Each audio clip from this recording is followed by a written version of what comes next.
Hi guys, welcome back to my channel. In this video, I will teach you how to do a test order on the Shopify store. So if you want to do a test order, you have to follow these steps. So watch this video till the end. And if this video really helps you out, do subscribe to my channel. So let's start the video. First of all, you have to open your Shopify store.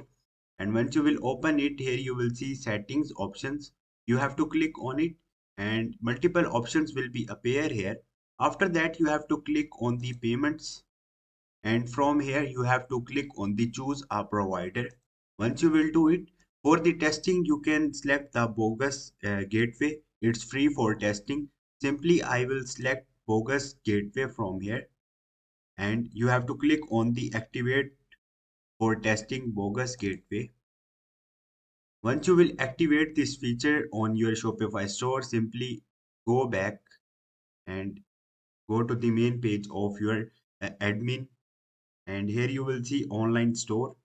Simply you have to click on the view your online store, and once you will click on it, you will see your store page right here. Scroll down and here is your product, and from here you can purchase it, buy it now.